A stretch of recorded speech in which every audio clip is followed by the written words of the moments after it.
दिल्ली में यमुना उफान पर है और गुरुग्राम की कमर तक पानी भर आया है। बारिश थमी नहीं है, पहाड़ दरक रहे हैं, नदियां रास्ता बदल रही हैं और सड़कों पर कमर तक पानी भर चुका है। जिलाधिकारी स्कूल बंद करने का आदेश जारी कर चुके हैं, मानो बारिश उसी की इजाजत का इंतजार कर रही थी। कारें पानी में चलना सीख चुकी हैं, लोग वीडियो बनाकर वायरल कर रहे हैं, लेकिन खुद ही वायरल वीडियो की बाढ़ में डूब गए हैं। इसी अफरा तफरी के बीच सरकार जनता को भरोसा दिला रही है कि सब कुछ नियंत्रण में है, क्योंकि पेट्रोल में 20% इथेनॉल मिला दिया गया है। यही 20% अब न सिर्फ पेट्रोल में बल्कि हमारी थालियों में, दवाइयों में, नीतियों में और लोकतंत्र की सांसों में भी घुल चुका है। सवाल बस इतना है, क्या हम सचमुच आगे बढ़ रहे हैं या फिर यह E20 हमारी पूरी जिंदगी को मिलावटी बना चुका है। नमस्कार, मैं डॉक्टर विजय शुक्ल। हर किसी की औकात उस 20% की तरह है जो एथेनॉल की तरह पेट्रोल में मिला दिया जाता है। पेट्रोल की कीमतें कभी कम नहीं होती, बल्कि ऊंची ऊंची घोषणाओं के बीच जनता को यह यकीन दिलाया जाता है कि एथेनॉल मिलाने से देश का फायदा होगा, किसानों की आय बढ़ेगी और पर्यावरण का संतुलन सुधरेगा। लेकिन सड़क पर उतरकर गाड़ी चलाने वाला देखता है कि उसकी कार पहले जितनी दूर तक नहीं जाती, ईंधन ज्यादा जलता है, इंजन की आवाज बदल जाती है। यह वही धोखा है जिसे नीति कह दिया गया है। 2021 में शुरू हुआ एथेनॉल ब्लेंडिंग का यह अभियान 2025 तक आकर लगभग हर पंप पर अनिवार्य कर दिया गया है। E5 और E10 के विकल्प खत्म हो गए और देश भर में 90,000 पेट्रोल पंपों पर सिर्फ E20 ही उपलब्ध कराया गया। सुप्रीम कोर्ट में याचिका गई, लेकिन अदालत ने इसे खारिज कर दिया और कहा कि यह कोई माइंडलेस निर्णय नहीं था। लोकल सर्कल्स सर्वे में 37,000 से अधिक वाहन मालिकों ने हिस्सा लिया और भारी बहुमत ने शिकायत की कि गाड़ियों का माइलेज घट रहा है। SIAM जैसे ऑटोमोबाइल संगठन ने भी माना कि 2 से 4% तक गिरावट हो रही है।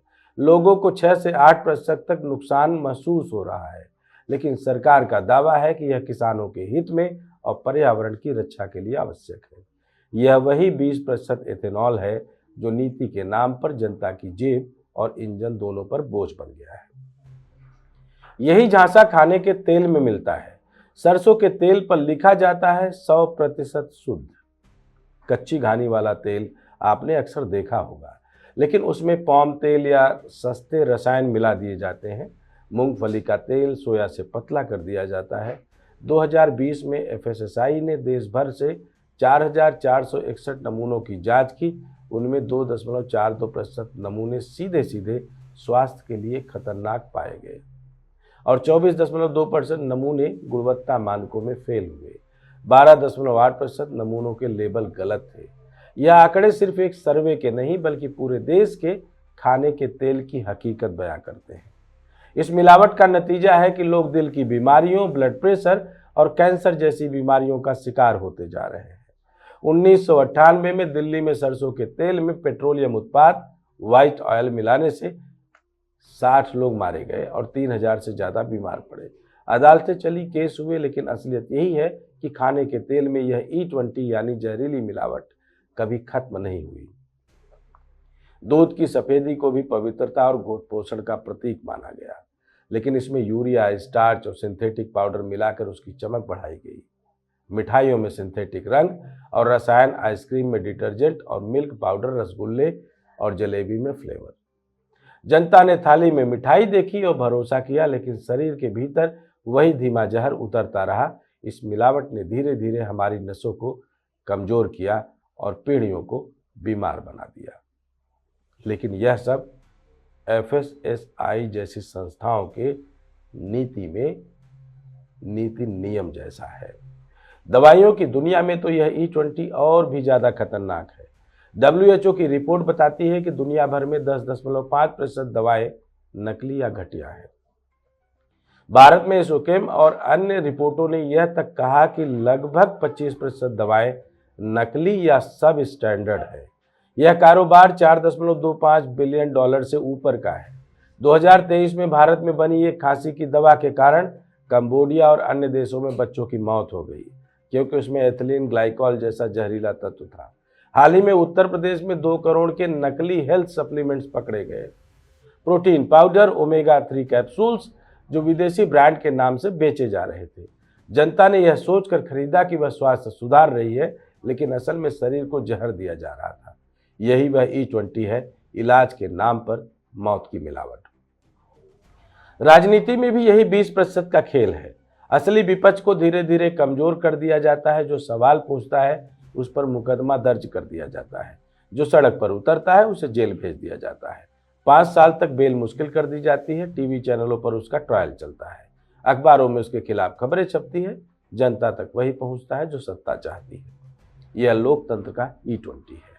चुनाव होते हैं, वोट डाले जाते हैं, सरकारें बनती हैं, लेकिन जनता की आवाज और असली सवालों को 20% मिलावट में घोल दिया जाता है। प्राकृतिक संसाधन और आपदाएं भी इस मिलावट का हिस्सा बन चुकी हैं। पहाड़ों पर बांध बनाए गए, नदियों में गाद भर दी गई, जंगल काट दिए गए, बरसात आई तो पहाड़ दरक गए, नदियां रास्ता बदल गई, गांव बह गए। इसे प्राकृतिक आपदा कहा गया। लेकिन असलियत यह है कि ठेकों और कमीशन की मिलावट ने आपदा को जन्म दिया। राहत पैकेज आए और वही ठेकेदारों और नेताओं की जेब में सीधे चले गए। जनता को सिर्फ मलबा और मौत मिली। शिक्षा का हाल भी यही है। स्कूलों में बेंच नहीं, बच्चे तख्ती पर बैठते हैं, लेकिन रिपोर्टों में सब कुछ चमकदार दिखाया जाता है। शिक्षकों को ट्रेनिंग के नाम पर होटलों में बैठाकर चाय पकौड़े पर करोड़ों खर्च किए जाते हैं। बच्चों तक पहुंचता है सिर्फ दिखावा। यह ज्ञान का E20 है, जहां पढ़ाई की जगह पॉलिसी और बजट में मिलावट है। मीडिया तो अब पूरी तरह मिलावट का शिकार है। खबरें वही दिखाई जाती हैं जो सत्ता और विज्ञापनदाता चाहते हैं, बाकी सब दबा दिया जाता है। पत्रकार अगर सच दिखाता है तो उस पर मुकदमा दर्ज होता है, चैनल पर ताला लग जाता है। जनता को वही खबर मिलती है जो पहले से मिलाई गई होती है। यही मीडिया का E20 है, सच्चाई का नहीं, प्रचार का। न्यायपालिका की फाइलें भी इसी मिलावट से रंगी हुई हैं। तारीख पर तारीख मिलती है, फैसलों सालों तक टलते हैं। आम आदमी सोचता है कि उसे न्याय मिलेगा, लेकिन असल में उसे वही 20% वाला फैसला मिलता है। न पूरी राहत, न पूरा इंसाफ, बस इतना कि वह सिस्टम पर भरोसा बनाए रखे। यह मिलावट अब अपवाद नहीं बल्कि नियम बन चुकी है।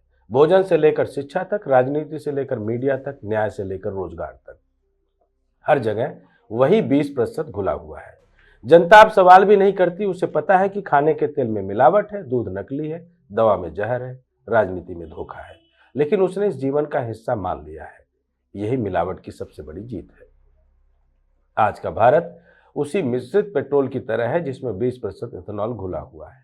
गाड़ी चलती है, लेकिन ना भरोसा है कि वह मंजिल तक पहुंचेगी, ना यह उम्मीद कि उसका माइलेज बढ़ेगा। जनता भी जी रही है, खाती है, पीती है, वोट देती है, काम करती है और मर जाती है, लेकिन उसकी हर सांस में वही 20% घुला हुआ है। फर्क सिर्फ इतना है कि कभी इसे नीति कहा जाता है, कभी सुधार, कभी विकास और कभी लोकतंत्र। असली सच्चाई यही है कि 20% मिलावट अब भारत की नीतियों और संस्कृति का अभिन्न अंग बन चुकी है। यही हमारी रोजमर्रा की राजनीति है, यही हमारी थाली का हिस्सा है, यही हमारी दवाइयों में है, यही हमारी सांसों में है। जो कभी अपवाद था वह अब नियम है, और अब जनता इस नियम को सामान्य मान लेती है। तब यह E20 से पेट्रोल में नहीं, पूरे जीवन में घुल जाता है। यही भारत की मिलावटी सच्चाई है। अब जबकि जनता ने यह मान लिया कि मिलावट हर जगह है, तो सत्ता को किसी पर्दे की जरूरत ही नहीं रही।